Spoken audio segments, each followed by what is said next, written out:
Hello ladies and gentlemen, Yessik Ziiq here again today to bring you a new Let's Play, hopefully. Just a second, it's trying to show me some sort of key. I'm going to start a new game here. This is Dungeon of the Endless. It is a kind of a combination roguelike tower defense game, tower defense survival game. You'll see as we play. I will give explanations for what I'm doing. So basically you start out with some characters, you get to select two, and I'm going to select the two basic for my first run through here. They'll have weapons, armor, stats, like they have some health points here, movement speed, attack force or DPS as it is in this, and size, the bonus provided when you're manipulating or repairing modules. And they'll have special abilities too and that you can see, although you cannot actually see them from this menu. So I'm going to be playing on easy here. I might actually need to play a run on 2 easy eventually, because, well, I had one good run on this game, and then I had 2 really bad runs. So this is not a game like Ziiq where you can play a single run in one sitting. A single run can take, whoa, Jesus, like 4 or 5 hours. So you have 4 resources in this. You have industry, you have science, you have food, and you have dust. Dust is used to light up rooms, industry is used to build nodes, science is used for research, and food is used to manage your actual units.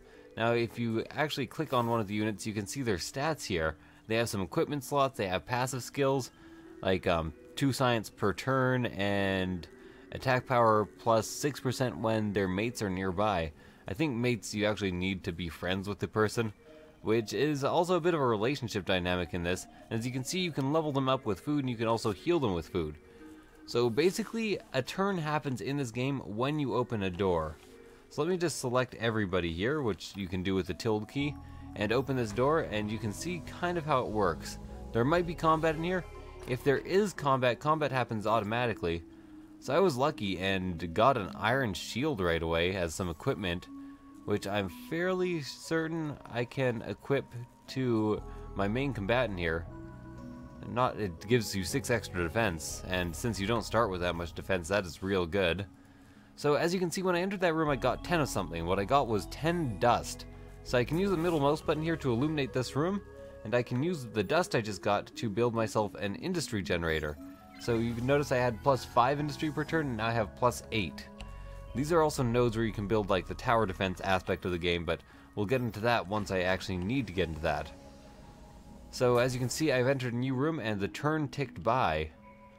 Now I'm actually pretty lucky here. This room appears to be lit by a mysterious force, so I don't actually need dust to power it. When you move or pass a turn, there is a chance of every room that is non-lit to spawn enemies, and every room that is non-lit or lines up your neck monsters. I just sharpened my sword. Okay, there are actually monsters here. So as you can see, this is the first combat of the game. I went through it fairly easily there. And I'll light up this room, because that seems like the smart decision.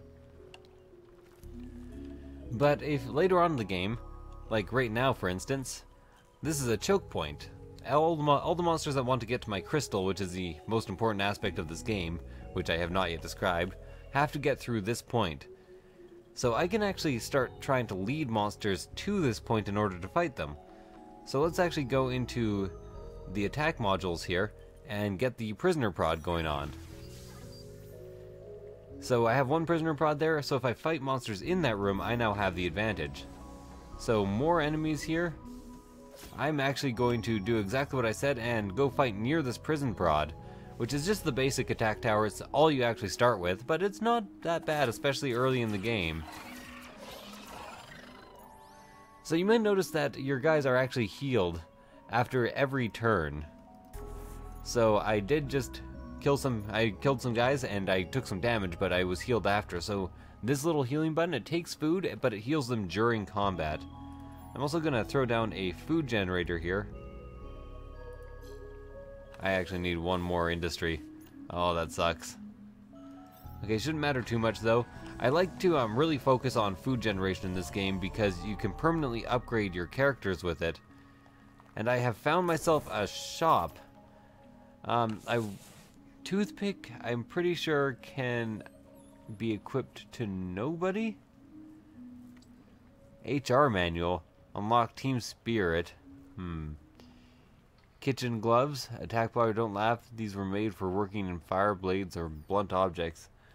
Thing is, I don't actually know what type of equipment it is. This is an accessory, I think. I'd really like to actually build the food generator right now, though, and I can go back for those as an accessory later. So I'll come back here in the future. But for now, I'm going to actually throw down a food replicator right here. And I think I'm going to, well, I might as well keep these rooms lit up for now. I might unlight these rooms later since this ends in a dead end. And is not the way I actually have to go. So my objective on each floor is to actually find the elevator and then carry this crystal down to the elevator. So I found an artifact. This is where you actually study things. And notice I can actually study the industry generator Mark II with enough science. But I'm not sure if I'll actually get enough science to do that. Which would be really too bad because the industry generator Mark II would be incredibly useful. Should have put down a science module, I guess. By the way, you carry down all of your stuff to the next floor. I'm kind of hoping that I found the science module. So I found a new item. I got a guard uniform. That should actually be really good for me. Let me go ahead and equip that onto my main attacker again. I really like her being alive because she just has so much more HP.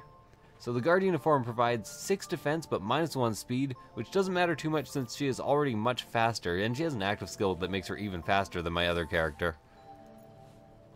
Might as well select everybody and move them here. So as you can see, I'm now running out of dust. So I'm going to need to spend it to illuminate these rooms over in this direction. So enemies here, and enemies could be spawning in there, and in fact they already did, so I might as well fight in the area that I have the biggest advantage. And next turn I should have enough science to maybe start researching. Oh! And I am a goddamn idiot. I just lost my character in combat. I'm just gonna die here. This is gonna be my first episode. It's gonna be an introductory episode, and it's going to be a lesson in what happens if you're not paying goddamn attention. Oh, well, that sucks. Anyways, I'm gonna post it as my first episode, even though it was pathetic, as it shows you how hard this game can be, and if you're not paying attention for a second, you can lose all your guys. Anyways, thank you guys for watching. I hope you enjoyed it. I have pretty much lost because now I have to carry this crystal back. I'll show you what happens. I found the elevator, and now I need to carry the crystal to it. But in every unlit room, enemies will be spawned. So let's pick up the crystal and carry it back here. I should have actually lit this beforehand. So as you can see, he's moving. He should make it fairly far, like almost to right here before he is swarmed by every enemy in the game. Yeah, and I could spend money to heal him. Actually, I could survive this floor, but it'd be pointless to do the next floor with only one character who's not a good combatant. Anyways, thank you guys for watching. I hope you enjoyed it. If you did enjoy it, and if you want to see more, please leave a comment and any advice. I usually do better than that, but I will see you guys next time anyways. Bye.